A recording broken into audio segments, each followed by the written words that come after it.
Recently RBI ने बैंकों के सेविंग्स अकाउंट के इंटरेस्ट रेट को घटा दिया है। इसी कारण एसबीआई और एचडीएफसी जैसे जंबो बैंक ने भी इंटरेस्ट रेट को कम कर दिया है। मतलब आज आपके सेविंग्स अकाउंट में 100 रुपीज़ है तो उसका इंटरेस्ट रेट 2.5 से लेके 2.75 रुपीज़ तक के ही मिलेगा। बात करें अगर इन्फ्लेशन रेट यानी महंगाई की, तो पिछले 6 सालों में ये भी सबसे कम ही रिकॉर्ड किया गया है, which is 2.8 in our national level.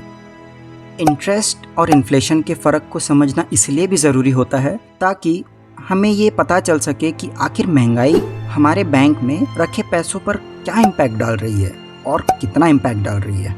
एक उदाहरण के साथ फ़र्क समझते हैं। एक छोटा बच्चा है, उसके पास 100 रुपये है।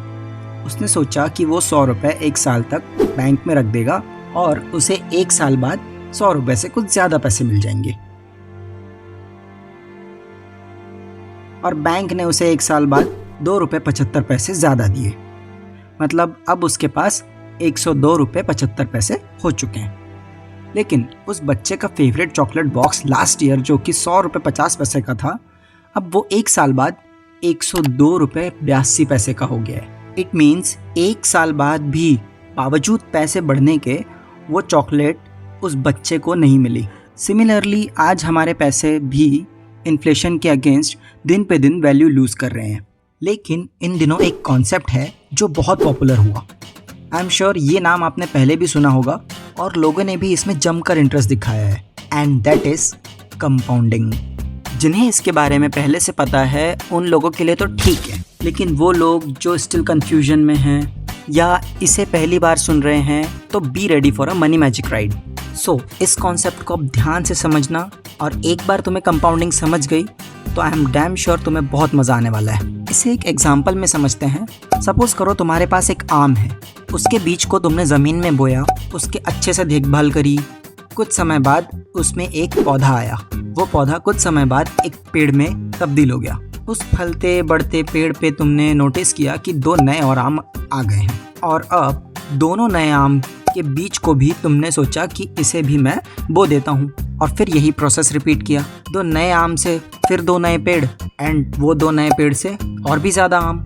ज़्यादा कुछ नहीं, बस यही कंपाउंडिंग होती है।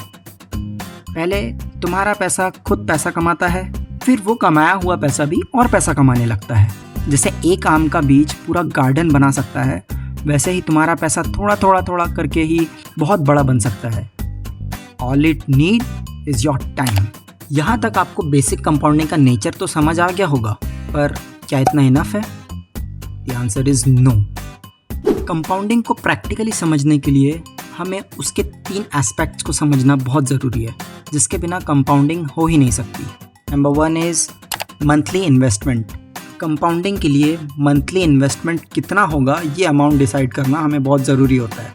सेकंड है टाइम, दैट मीन्स कितना ड्यूरेशन के लिए हम मंथली इन्वेस्टमेंट करने वाले हैं। And the third is interest return rate, that means कितने इंटरेस्ट पर हमें वो रिटर्न आने वाला है। ओके, सो लेट्स अज्यूम आप मंथली इन्वेस्टमेंट 5000 का करने वाले हो। टाइम ड्यूरेशन आपने डिसाइड करा 10 साल का, and your interest rate will be 12% per annum. पहले तो जानते हैं इसके विदाउट कंपाउंडिंग रिजल्ट्स क्या होते हैं। सो हर मंथ अगर आप 5000 रुपये 12 मंथ के लिए जमा करते हैं अपने घर के लॉकर में, सो आपके पास 1 साल में अमाउंट जमा हो जाएगा 60,000।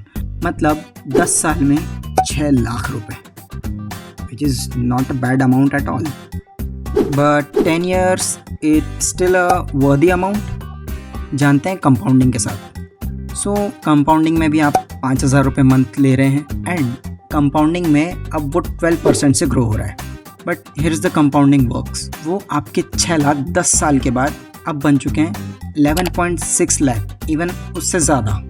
आई नो कंपाउंडिंग कभी कभी अनबिलीवेबल होती है, लेकिन इसे समझते हैं हम ईयरली ब्रेकडाउन से। सो 1 साल में आपने इन्वेस्ट किया 60,000, 5-5 हज़ार का इन्वेस्टमेंट करके हर मंथ, एंड उसकी वैल्यू 12% रिटर्न आने पर अप्रॉक्सीमेटली 63,640 हो चुकी है। लेकिन 63,000 मतलब 1 साल में सिर्फ 3,000 से 3,500 तक की ग्रोथ, नॉट वर्दी ना। सेकेंड ईयर में आपने इन्वेस्ट किया है 1,20,000 और आपको रिटर्न मिला है 12% के हिसाब से 1,35,000। अब आपने नोटिस किया होगा कि फर्स्ट ईयर में आपको रिटर्न मिला था 3 से 3,500 तक के, लेकिन यहाँ पे आपको रिटर्न मिला है 15,000 का, सीधा सीधा 5 गुना ज़्यादा। बट 1,20,000 पे 1,35,000, वो भी 2 साल के लिए, थोड़ा लंबा तो लग रहा है, बट आगे देखते हैं। चलिए, तो 5 ईयर्स आप इन्वेस्टेड रहते हो वही 5,000 पर मंथ पे, तो आपका इन्वेस्टमेंट अमाउंट हो जाएगा 3 lakh, but the value is 4,09,000 approximately.